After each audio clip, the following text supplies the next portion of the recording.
Operation rough rider की हार से भी ज्यादा शर्मनाक बात यह है कि अमेरिका ने अपने सबसे करीबी एलाइज को धोखा दिया है। आज मैं चित्रलेखा इस डिप्लोमेटिक डिजास्टर के बारे में बताने जा रही हूं। सबसे पहले इजराइल को देखते हैं। अमेरिका ने इजराइल को एडवांस नोटिस तक नहीं दिया हाउथिस सीजफायर का।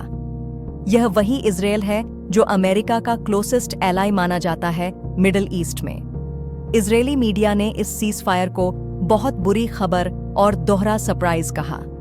क्यों?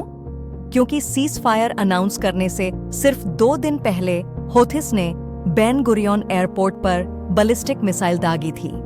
इजराइल को लगा कि अमेरिका उसका साथ देगा, लेकिन ट्रंप ने यूनिलैटरल सीजफायर कर दिया।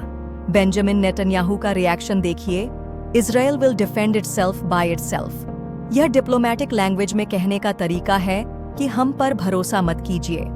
सऊदी अरेबिया और यूएई का क्या हाल है?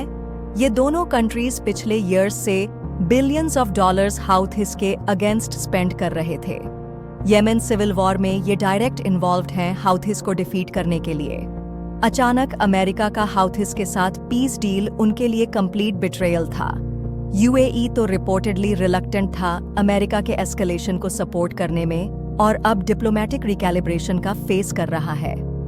हाउथिस ने इस अपॉर्चुनिटी को परफेक्टली कैपिटलाइज किया। उन्होंने अरब स्टेट्स को वार्निंग दी, अमेरिका पर ट्रस्ट मत करो।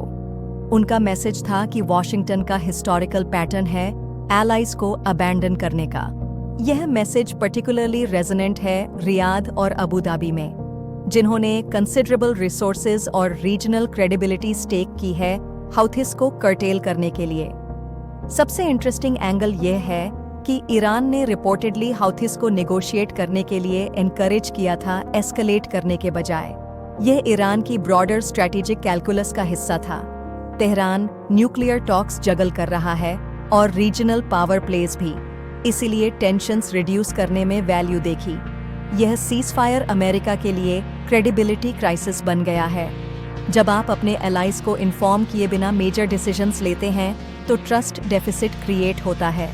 मैं चित्रलेखा मानती हूं कि यह ट्रंप एडमिनिस्ट्रेशन के लिए सीरियस डिप्लोमेटिक ब्लंडर है। मिलिट्री फेलियर तो एक तरफ, एलाइज का ट्रस्ट लूज करना लॉन्ग टर्म में ज्यादा डैमेजिंग है।